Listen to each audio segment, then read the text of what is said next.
Assalamualaikum warahmatullahi wabarakatuh. Jadi, untuk kesempatan kali ini saya akan menjelaskan mengenai uji hipotesis dua sampel.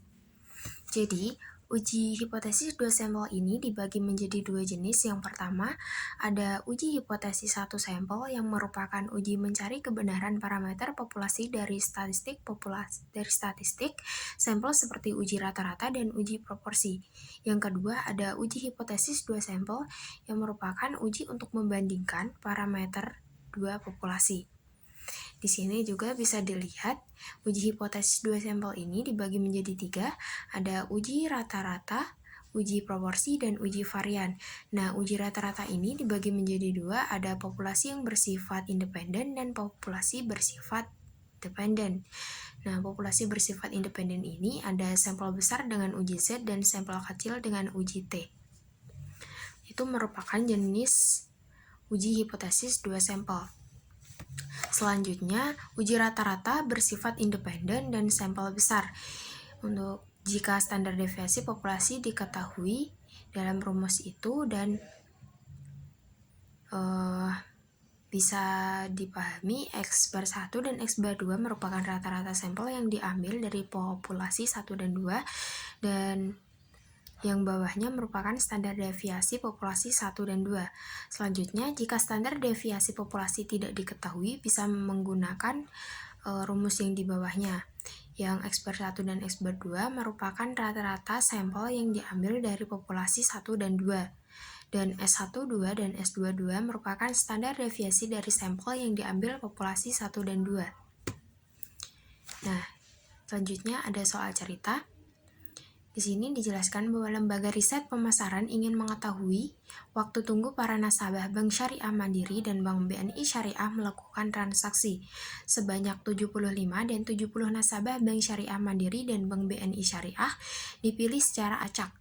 Hasilnya menunjukkan rata-rata waktu tunggu di Bank Syariah Mandiri 5 menit dengan standar deviasi 0,30 menit, sedangkan di Bank BNI Syariah 5,30 menit dengan standar deviasi 0,45 menit. Dengan derajat keyakinan 1%, apakah kita bisa menyimpulkan bahwa waktu tunggu di BNI Syariah lebih lama dibandingkan Bank Syariah Mandiri? Nah, bisa dilihat ada rumus selanjutnya. Pada rumus Z itu, jadi nilai Z dihitung 2,30 lebih kecil dari nilai Z kritis 2,33, sehingga kita gagal menolak hipotesis 0. Jadi kesimpulannya bahwa sampel ini belum cukup memberi bukti bahwa waktu tunggu melakukan transaksi BNI Syariah lebih dibandingkan Bank Syariah Mandiri. Selanjutnya ada interval estimasi rata-rata dua populasi independen dan sampel besar. Interval estimasi perbedaan rata-rata dua populasi dengan derajat keyakinan 1 dikurangi A kecil bisa menggunakan rumus yang di bawahnya.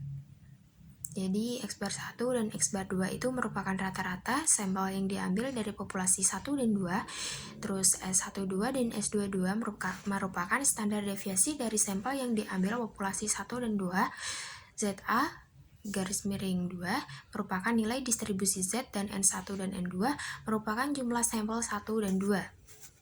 Selanjutnya ada pertanyaan lagi. Dengan derajat keyakinan 99%, tentukan besarnya estimasi interval perbedaan rata-rata waktu tunggu melakukan transaksi di Bank BNI Syariah dan Bank Syariah Mandiri. Rumusnya ada di bawahnya. Kemudian, uji rata-rata dua populasi independen dan sampel kecil.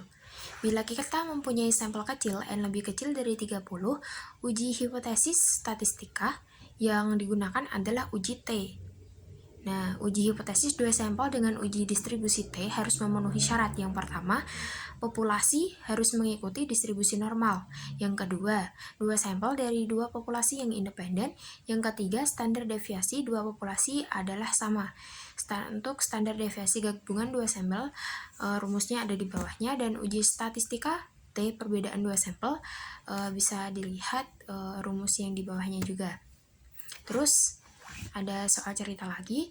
Jadi seorang dosen pengampu statistika mencatat bahwa nilai ujian statistika mahasiswi dan lebih baik dari mahasiswa. Untuk membuktikan hal ini diambil nilai ujian akhir 9 mahasiswi dan 10 mahasiswa secara random. Keterangannya mahasiswa dan mahasiswa itu bisa dilihat pada slide ini. Terus dengan asumsi kedua populasi mengikuti distribusi normal dan mempunyai standar deviasi populasi yang sama, apakah bisa disimpulkan bahwa nilai ujian statistika mahasiswi lebih tinggi dari mahasiswa dengan A sama dengan 1%? Nah, kita lihat sama-sama.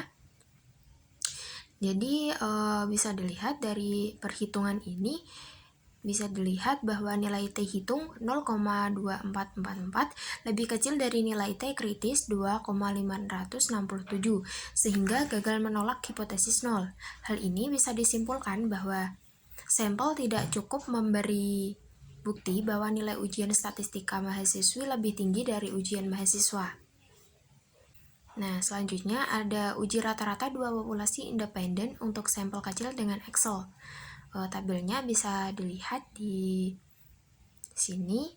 Selanjutnya ada interval estimasi rata-rata dua populasi independen untuk sampel kecil. Rumusnya X bar 1 dikurangi X bar 2 plus min TA garis miring 2 akar S P2 dalam kurung 1 per N1 plus 1 per N2. Terus tentukan besarnya estimasi interval perbedaan rata-rata nilai ujian statistika antara mahasiswi dengan mahasiswa dengan derajat keyakinan 99%. Nilai T kritis dengan derajat keyakinan 99% dengan DF 17 sama dengan 9 plus 10 min 2 adalah 2,898. Nah, perhitungannya seperti yang di bawahnya. Terus uji rata-rata dua populasi pada populasi bersifat dependen. Jadi untuk T, rumusnya T sama dengan D bar per SD garis miring akar N. Jadi D itu merupakan rata-rata perbedaan antara dua sampel. Untuk SD merupakan standar deviasi dari perbedaan dua sampel. N jumlah observasi 2 sampel. Nah, terus ada rumus lagi yang di sampingnya SD itu bisa dilihat. Nah, D-nya itu merupakan perbedaan. Selanjutnya, interval estimasi uji proporsi 2 sampel. Jadi, rumusnya P1 dikurangi P2 plus min ZA per 2 akar P1 dalam kurung 1 min P1 per N1 plus P2 dalam kurung 1 min P2 per N2. P1, P2 merupakan proporsi sampel 1 dan 2, sedangkan N1, N2 merupakan jumlah sampel 1 dan 2. Dengan derajat keyakinan 95%, tentukan besarnya estimasi interval perbedaan proporsi kecelakaan antara pengemudi pria dan wanita. Jadi untuk perhitungannya ada di bawahnya. Jadi proporsi kecelakaan pengemudi pria lebih besar dari pengemudi wanita dengan tingkat proporsi antara 0,1421 dan 0,0579. Sekian yang bisa saya jelaskan, kurang lebihnya mohon maaf. Wassalamualaikum warahmatullahi wabarakatuh.